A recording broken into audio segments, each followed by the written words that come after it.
Hey everybody, Hoosier Jedi here with another review for you. This time I'm talking episode 25 of season 2 of Ultimate Spider-Man, called Return of the Sinister Six. Overall, I thought this was a reasonably good episode. It just suffers from the problem that it's a setup episode. It's setting up, all the stuff that's going to be going down in next week's big season finale. And it does the setup reasonably well, but the vast majority of this episode is dedicated to just one big long fight scene.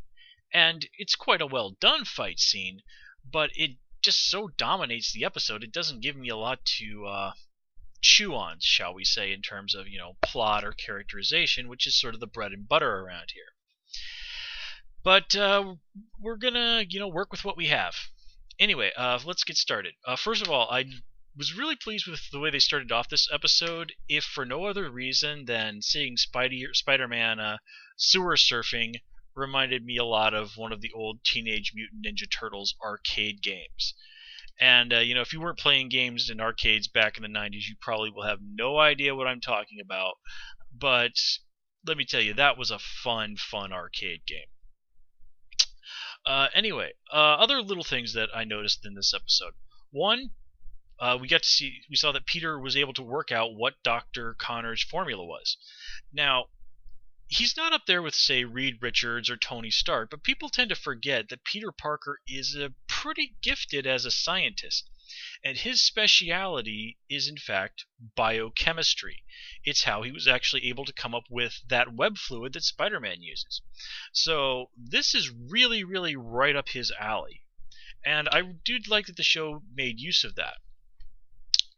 Another thing that folks might have missed is they mentioned that this big prison breakout is happening at Rikers Island.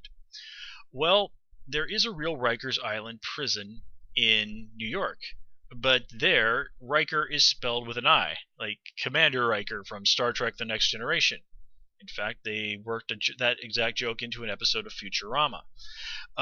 In the Marvel Universe, there is also a Rikers Island where it's spelled with a Y, and that is basically the main supervillain prison in New York City for quite a few decades of the Marvel comics. I think it's, was it the Slab? Or it's not the Vault. Yeah, I think it's the Slab or something. That is the big supervillain prison that they use there nowadays. I can't quite remember exactly what it is called. It escapes me at the moment. But anyway. Also, we got to see some nice callbacks to the seasons. We got to see, White Tiger touching on her animosity, her rivalry with Kraven. I mean, he did murder her brother. Obviously, Iron Fist and Scorpion still have some bad feelings between them. And gosh, what was up with Dante Bosco as the voice of Scorpion? Watching this episode, I honestly thought that somebody had been brought in to replace him as the voice of Scorpion. It just so did not sound like him. But no, that's his name there in the credits, but it's just like, did you forget what the voice of Scorpion sounded like, dude? Because it just sounds so horribly off from what we saw in the episode where you were doing this role previously. Now, granted, this does occasionally happen, but wow, what a way to drop the ball on the part of the folks behind the scenes. I mean, the director should have really just kind of whammied up an old clip to kind of, refresh his memory if that was what was needed. Now, granted, I don't really like to cast a whole lot of blame on what's going on behind the scenes because I wasn't there. I don't know exactly what was going on. So there might be a perfectly logical explanation for this. I will grant that. But, yeah, this, it's not a mark in the show's favor, whatever happened here. Maybe circumstances beyond their control, but still, it's the same actor. It just seems very, very strange. Now, speaking of stuff that's the same, I really did enjoy some of the dramatic music that we got in this episode. I'm pretty sure this is some of the stuff that we heard during the big season finale last season, and it's suitably epic, very entertaining, very exciting. It really gets you pumped up for, Spider-Man going out there and doing whatever a spider can. And this time around, what the Spider-Man can do is whoop the butt of the Sinister Six just like he promised, and just like Spider-Man has done to various incarnations of the Sinister Six for a very, very long time. Now, I just like some of the dramatic elements that we have going on here.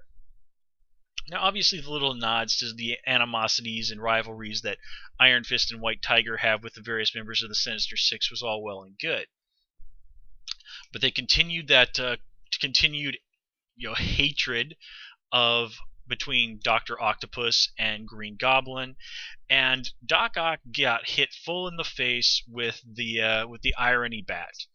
And I love how the Goblin, after Dr. Octopus turns Norman back into the Goblin, even says to him and basically laughs in his face. It's like, you're still my servant. And if you stop and think about it, the Goblin is right. Octavius wanted to screw with Norman Osborn. He wanted to undo everything that Norman had done in turning his life around. He wanted to mess with Spider-Man. But in doing so, he brought the Goblin back. And what more could the Goblin have possibly asked for? And he best of all, he got to rub that in Doc Ock's face. And of course, this is all horribly painful for Spider-Man. This is really, as I've said, the only real reality out there that I'm aware of in the Marvel Universe where Norman Osborn is a good guy. Spider-Man was able to bring Norman Osborn, the Green Goblin, generally acknowledged as his greatest rival, onto the side of the Angels. Now granted, Norman was still adjusting to all of that. He was still sort of an arrogant jerk, but he was trying. His desire to do good was genuine.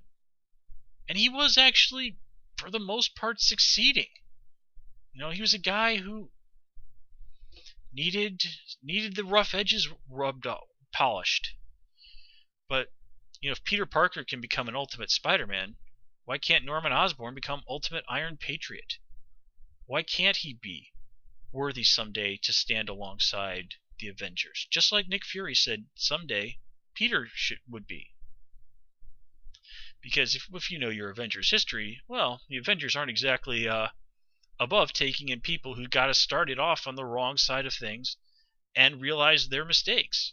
Black Widow, Hawkeye, Quicksilver, Scarlet Witch, all of them started on the wrong side of things. Why not Norman Osborn? At least this incarnation of it. But now it looks like the Goblin is won. Doc Ock might have taken a knock, but he's not out of the game. And Spider-Man did get a win. He did manage to save Curt Connors. Something that's been haunting him for a long time, the whole season. But now his team's captured at the mercy of the Green Goblin, and the Goblin has a whole lot of Goblin serum, and no good is going to come of that. So, what are we looking at? Well, once again, it's all on Spider-Man to save the day. Save his team, maybe, just maybe, again, save Norman Osborn. So, the question is, of course, is our hero up to the challenge? The answer is, of course. Spider-Man's always up to the challenge. So with that question begs another. But to get that victory, what kind of price is he going to have to pay?